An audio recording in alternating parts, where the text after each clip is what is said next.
Ringgold. We're so excited that you're here at the Message Connect as we've been in a series called Fight.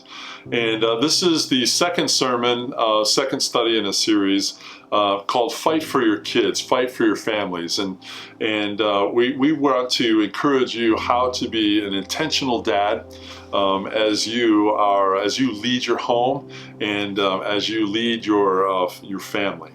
The Bible talks a lot about this, and in particular there's a story found in 2 Kings about a young gentleman who became king at an early age. He was 8 years old. His name is Josiah. And he became king after his father died, and what he learned as he grew into a young man is that he didn't want to do things the way that he learned. You see, his father was an idolater and helped support idolatry, and his grandfather before that was also an idolater. And there's several different gods that they served, one of which was his name was Molech, and Molech was a fertility god in which parents, children were important, and the encouragement was that the mother would be fertile, would be able to have children. So what they would do is to ensure that is they would actually sacrifice one or two of their firstborn of their children to this god Molech, and in idolatry. And Josiah, as he grew and became a leader, realized that he didn't want to do that. He kind of wanted to step back. Actually, he wanted to step way back from that and do it differently. And what we know is that he wanted to make a difference. His story is found, and there's a particular verse in 2 Kings chapter 22, verse 2, that kind of encapsulates how he wanted to lead and how he wanted to lead. It reads like this: that Josiah did what was right in the eyes of the Lord, and walked in all the ways of his father David, not turning aside to the right or to the left. And what we know about Josiah is that he wanted to choose to break the cycle of poor parenthood. He wanted to make a difference in the lives of his kid. He wanted to be a great dad and a great leader, one who followed God. Sometimes we hear people talk about fathers, and particularly at Father's Days. We just celebrated Father's Day last week, and the question is, why are we so hard on dads? Why do we really kind of jump on them and give them such a hard time? Mother's Day, it's kind of a soft, fluffy, we celebrate our moms, but dads, we kind of really challenge them and kind of encourage them to step up. It seems like we're hard at them. Well, one of the things that we know about dads is they respond to challenges. Men respond to a challenge. And so today's message is about encouraging our dads to step up and to lead with intention, and to be an intentional dad, and to make a difference, to fight for their families, and to fight for their kids. And we're going to look at three different ways really quick about how we can do that. The first one is affirming words. We're going to look at affirming words. The other is active involvement. And the third one that's a bit intimidating is called spiritual leadership. The first one that we're going to look at is affirming words, and using words to build up and not tear down our kids and in our homes. Bill Glass, he was a leader of a national prison ministry, and he spoke to thousands of inmates in different places around the world. And he talks about going to large prison facilities and speaking to them, and he would ask them this one question, and encourage them to raise their hands and answer the question. And the question is, how many of you guys had parents that told them if they didn't straighten up, they were going to be in prison one day? And to his amazement, he said over 90% of inmates raised their hands. And so he began to really understand the importance of words and the strength that they have, whether to build up or to tear down. And so our encouragement to you, dads, today is to realize the power of your words, to speak a firm affirmation to your kids. Solomon writes in Proverbs chapter 12, verse 18, he says, "Reckless words pierce like a sword, but the tongue of the wise brings healing." You see, God calls us to speak encouragement, to speak life. And it's interesting because God created the whole world by speaking life. And he encourages us to do that as well. Christian author John Eldredge says it like this: your son or daughter, no matter how old, will always want and need to hear these words from you. You have what it takes, and you're worth fighting for. This is what our kids need to hear from we as parents. Your positive comments and attitudes shape your child's self-esteem. So affirm them. Dad, let your daughters know that you think she's beautiful. Let her know that she's worth the wait, and encourage her to choose wisely. And to tell your sons to keep at it, to fight harder, and to overcome, to accept the challenge because they know, because they can overcome it. And so encourage them with that. The second thing that we can do to fight for our families is active involvement. After a hard day at work, coming home and it's been a long day, perhaps hot, it's so easy to come in and sit down. It was after a long drive, and pick up the remote and sit down and check out. It's easy to pick up our device and look at the news or just entertainment and just check out. And so I like to refer to this as rejecting passivity, by putting those things away and investing in our families. At times, what happens at the end of the day is we give our families leftovers. And so the encouragement is to step up and save some time for your families and for your kids and invest in them. Instead of checking out, check in to what's going on. Attend the ball games or the different activities that your kids are involved in. Take your wife out to eat. Spend some time with your family and encourage them and become intentionally active in their lives. And Paul Harvey said it like this: a parent spells love T-I-M-E, time. And we, growing up, one of the things that we tried to do with our kids is spend time with our kids in 3 different ways. That we'd had time that was spent at the table during meal times. And we were pretty intentional. And it's interesting because as your kids get older, they get jobs, and a little more independent. Recapturing that time around the meal, around the table is so difficult and can be challenging. So especially when they're young. Dads, just employ that you want to spend time with your kids around the table. Allow them to share the stories and talk about what happened. Encourage your kids to share maybe some difficult things that they can work with. Another time that you can spend with your kids is bedtime. This is such a neat time to spend with your kids and find out how their day went. And I know for my kids, at the end of the day, they're getting a little quiet, a little more vulnerable and open, and they talk a little bit, especially when they were younger. We don't do it as much now, but especially when our kids were younger, we took time around at bedtime to connect with them. One other time where you have a captive audience is travel time.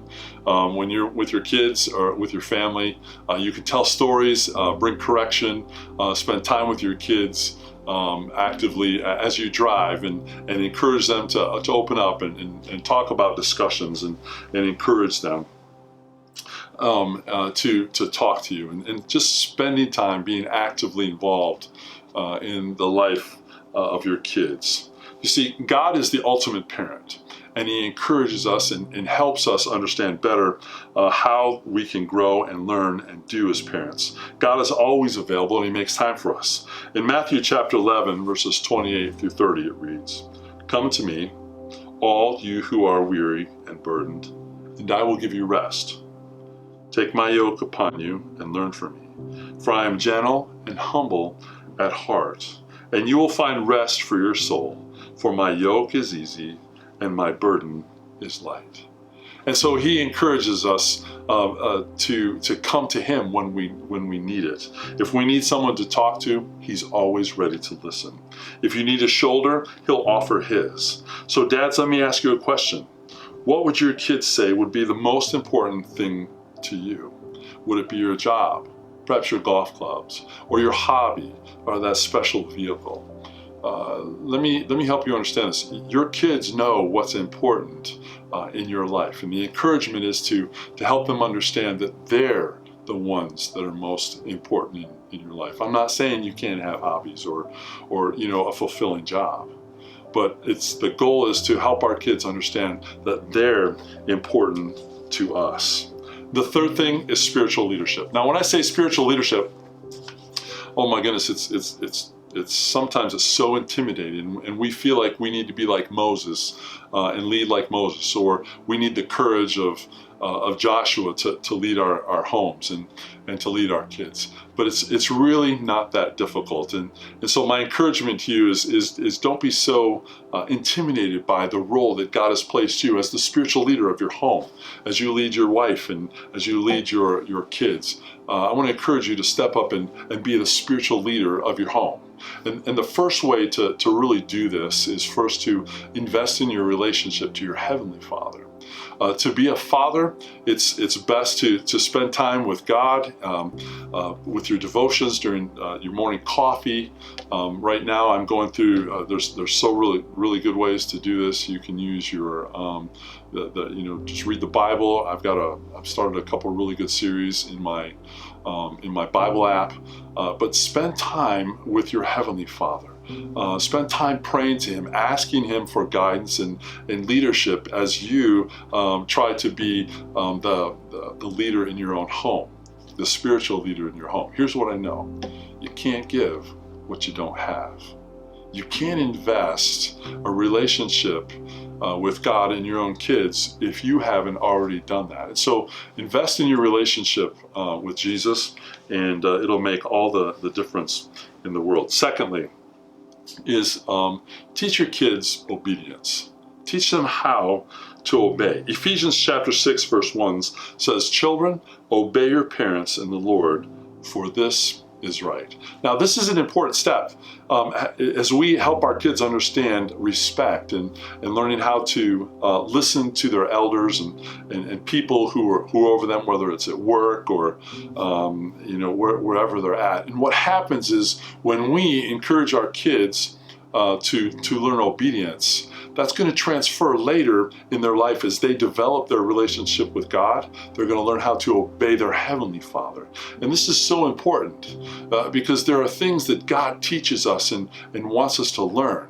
And if we haven't learned how to obey our earthly father and our earthly parents, it's at times difficult to obey our Heavenly Father. And so teach your kids how to obey.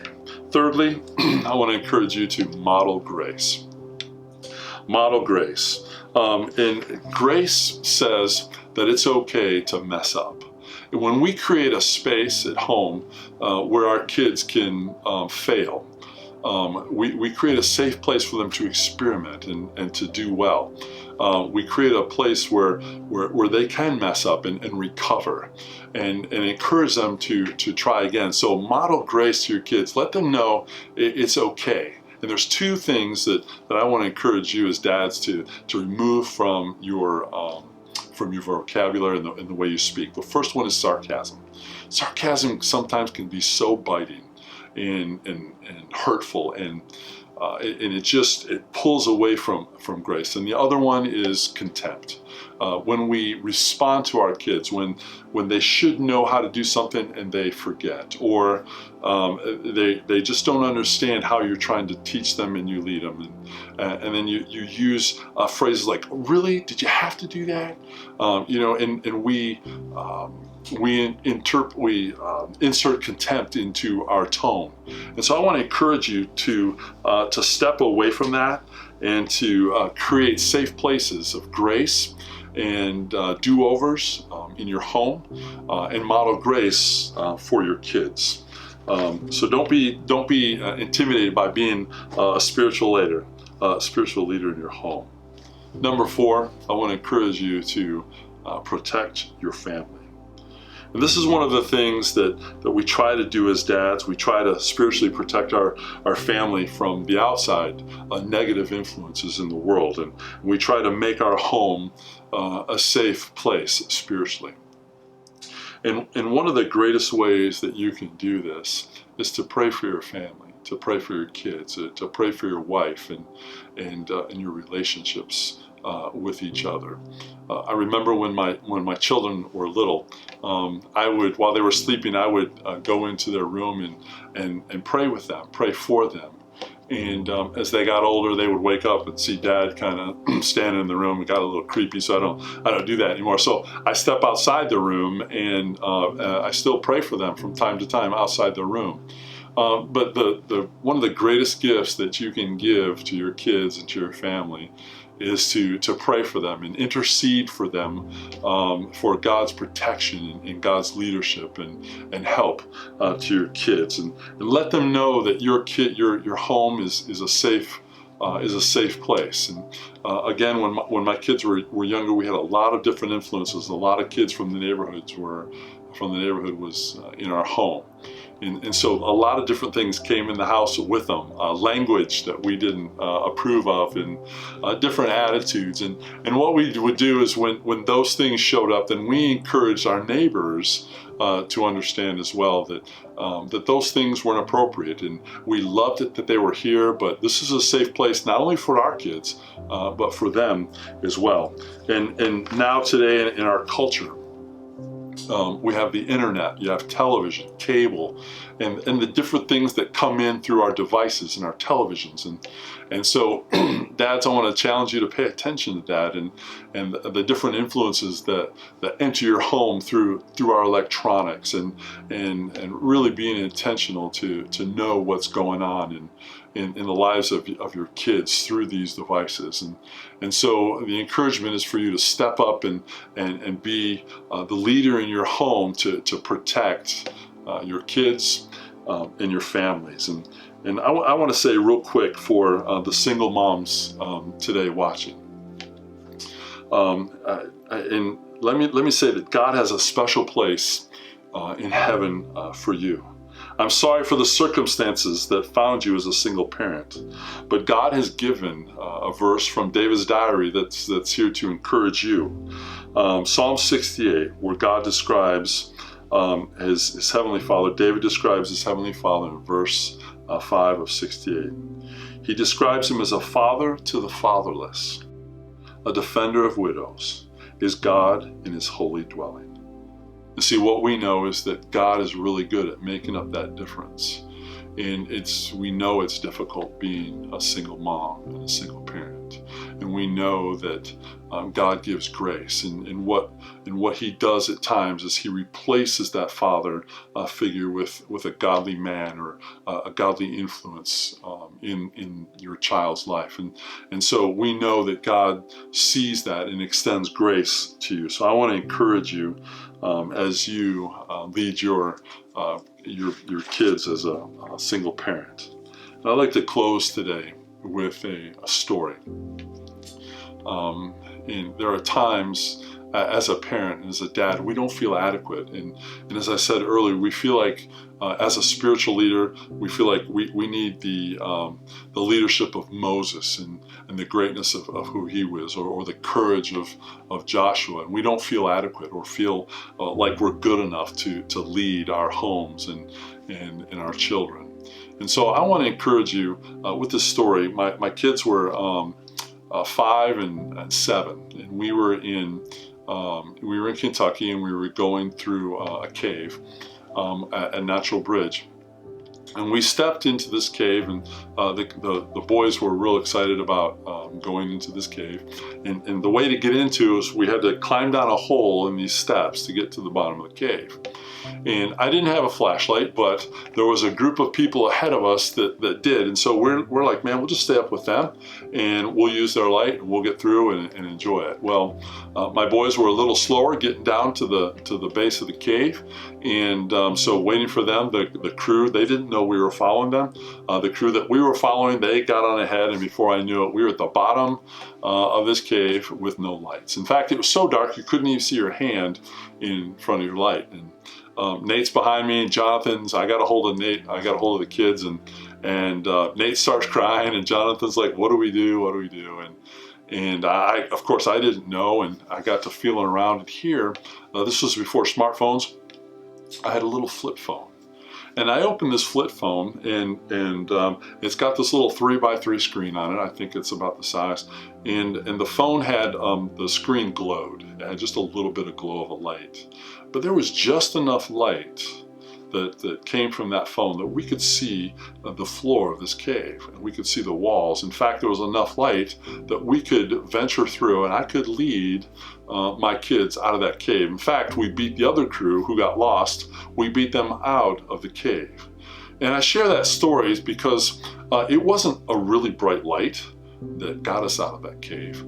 It was the glow of a little flip phone that God used to lead my kids out of the dark. You see, sometimes we underestimate our ability to lead. We underestimate our spiritual power, or underestimate our ability to lead our kids. And so God encourages us to use what we have, and not to underestimate what He's given us in leading our kids. And so my challenge to you is just step up and fight for your home. Fight for your kids. Fight for your families. You don't have to be like Moses. You don't have to be like Joshua or Caleb. God is calling you to be you to your kids, to be you to your family, and to fight and to make a difference in their lives and in their legacy. Hey guys, we're so grateful that you're here with us today during the Message Connect. Our prayer is it is a blessing to you and a challenge to you, especially dads, to step up and be intentional and active in the lives of your kids and your families. And along with that, to help you do that, we've provided a discussion guide that you can download and check out and pass out, print, that helps you to start talking in your group. And then after talking about it, we want to help you start thinking, to think about what God has presented to you and what we've shared with you, and then to start sharing. How does this work out in your life? And then what we want to encourage you to do is to pray. God, how can I be an intentional dad? How do I become more active in the lives of my kid? What do I need to change to make that happen? And then what we want to help you do is take the next step and do it. God will empower you to be the dad that He's called you to be the parent that He's called you to be. And our encouragement for you is to depend on Him as He helps you learn how to do that. Thank you so much. God bless you and have a great week.